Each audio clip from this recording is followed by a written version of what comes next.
ને મિત્રો મજામાં? મિત્રો આપણે 10મા ધોરણના જે બોર્ડના પ્રશ્ન પૂછાયેલા એ દાખલાઓમાં નજર કરીએ છીએ અને જોઈએ છીએ કે કેવું સહેલું પૂછાયેલું હતું. જેમ કે બે વર્તુળના ક્ષેત્રફળોનો ગુણોત્તર 9:16 પરિઘોનો ગુણોત્તર. તમને યાદ છે ને, ક્ષેત્રફળની વાત હોય ત્યારે બંનેનો વર્ગમૂળ કરી નાખવાનું. તો અહીંયા શું આવી જશે? 3. અહીંયા શું આવી જશે? 4. બસ, તો 3/4. આટલું સહેલું.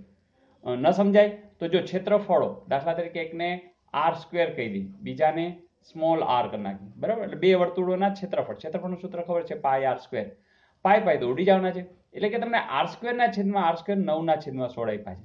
એનો અર્થ કે તમે આને આમ તો લખી શકો ને, 3નો વર્ગ અને 4નો વર્ગ. તો જુઓ જી, બંને બાજુ વર્ગમૂળ લ્યો એટલે આ ઉડી ગયા, આ ઉડી ગયા. તો રહેશે શું? r/r એટલે 3/4. તો પરિઘોનો ગુણોત્તર. તો તમે કહો સર આ તો r ને r છે, પણ તમને ખબર છે કે પરિઘોનો ગુણોત્તર કયો હોય તો 2πr/2πr થાય, રાઈટ? તો 2 2 ઉડશે, પાઈ એટલે અંતે તો આપણે આ જ લેવાનું હતું. તો જ્યારે પણ ક્ષેત્રફળને આવી રીતે આપ્યું હોય, સીધું વર્ગમૂળ કરીને એનો જવાબ લખી નાખવાનો. Is it okay? જોઈએ નેક્સ્ટ. પછીનો પ્રશ્ન માત્ર સૂત્ર આધારિત. શંકુનું ઘનફળ શોધવાનું સૂત્ર. યાદ છે ને મિત્રો, શંકુનો આકાર આવો છે અને ઘનફળની વાત હોય એટલે આપણે આ h લેવાનો છે. અહીંયા બે ઊંચાઈ હોય છે. ક્ષેત્રફળ હોય ત્યારે આપણે આ ત્રાસી ઊંચાઈ l લઈએ છીએ, પણ જ્યારે ઘનફળની વાત હોય ત્યારે h લેવાનો છે. અને બીજું એ પણ ખબર છે કે 1/3 છે πr² h. તો એવું ક્યાંક તો આપ્યું જ હશે. યસ. તો આ સિમ્પલ ખાલી સૂત્ર આધારિત તમને પૂછ્યું હતું. જોઈએ નેક્સ્ટ. 1 રૂપિયાની સિક્કાની વક્ર સપાટીનું ક્ષેત્રફળ શોધવાનું સૂત્ર. પહેલા તો મિત્રો 1 રૂપિયોનો જે સિક્કો છે એનો આકાર કેવો હોય? તો ગોળાકાર કે નળાકાર? તો મિત્રો ગોળાકાર નથી, નળાકાર છે.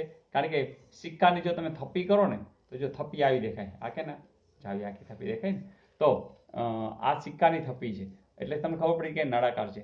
પણ સિક્કો એકદમ નાનો હોય છે એટલે હાઈટ એકદમ ઓછી હોય છે, રાઈટ? હવે એને વક્ર સપાટી, મતલબ કે આ સપાટી, તો તમને ખબર છે કે આ નળાકાર થયું, અને નળાકારમાં જે વક્ર સપાટી છે એનું ક્ષેત્રફળ એટલે 2πrh.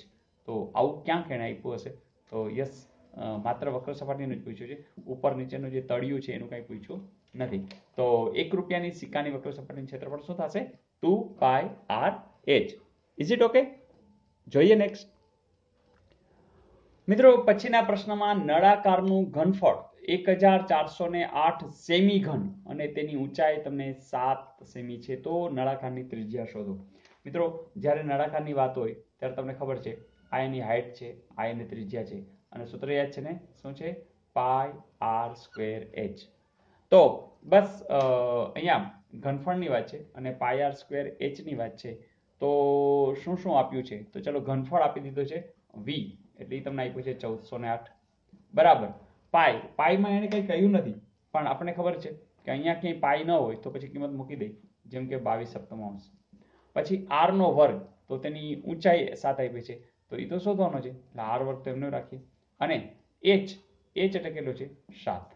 તો મિત્રો જો 7 તો અહીંયા ઉડી ગયા, તો શું આવ્યું? તો r વર્ગ બરાબર 1408 અને આ 22 છેદમાં આવી જશે એટલે 22. જોજો, 11 દુ 22, હે 11 એકુ 11, અહીંયા 30 વધશે, 11 દુ 22, 8 વધશે, 11 18. ફરીથી હજી ઉઠશે 2 એકુ 2, 6 દુ 12 અને 64. તો r² બરાબર 64. તો r બરાબર, તો વર્ગમૂળમાં 64 અને વર્ગમૂળમાં 64 એટલે કેટલા? 8. તો 8 જવાબ આપ્યો છે. યસ, આપ્યો છે. તો મિત્રો આટલું સહેલું. અને જોઈએ 20.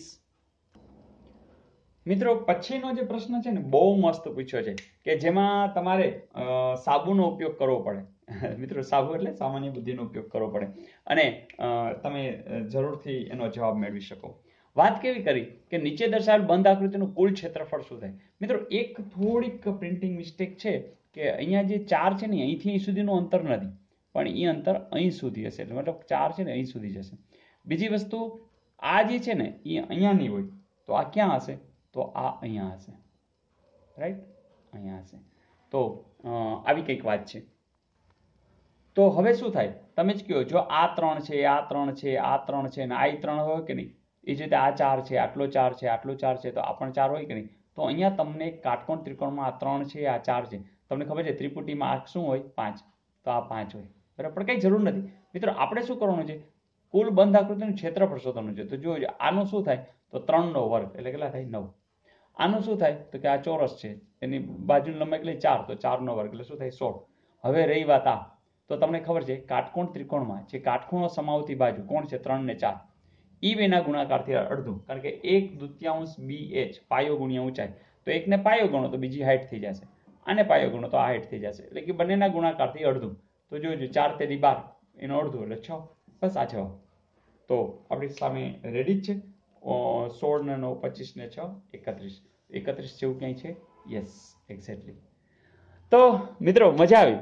તો મને ખ્યાલ છે કે આ વખતે આપણે ગણિતથી જે ઘણા સમયથી સંપર્કમાં છે એ લોકોને ખૂબ સારા પેપર ગયા છે. વિદ્યાર્થીઓની કોમેન્ટ્સ પણ મને મળી છે, વોટ્સએપમાં પણ મળી છે, અને ઘણા બધાએ આ વખતે આપણી યુટ્યુબ ચેનલની અંદર પણ જણાવ્યું છે. તો મિત્રો તમારી આજુબાજુ 8મા 9મા વાળા હોય એને પણ જોડી દો, કારણ કે એ પણ 10મામાં આવવાના છે, અને આ વખતે તો નવું ગણિત આવે છે, તો એમાં તો ઓર મજા કરવાના છે. તો 9મા વાળા જેટલા વિદ્યાર્થીઓ છે તમને ફાયદો થયો છે એને પણ આપણે ફાયદો કરાવીશું.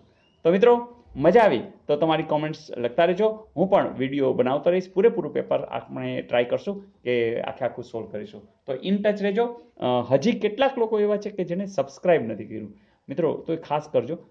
હું ક્યારેય લગભગ વિડીયોમાં બહુ એટલે નથી કહેતો કે તમને ખબર જ છે કે સબસ્ક્રાઇબ કરી અને બેલ દાબી રાખો તો નવા વિડીયો તમને મળ્યા જ કરશે, ત્યારે ને ત્યારે મળ્યા કરશે. અને એ એટલા માટે જરૂરી છે કે તમને મજા આવશે અને આપણા ટૂંકા વિડીયો છે એ તરત જોઈ લેશો અને ધીમે ધીમે ખબર નહીં પડે એમ આગળ વધશો. તો મિત્રો wish you all the best, અને હા, કોમેન્ટ્સની રાહ સાથે આવજો.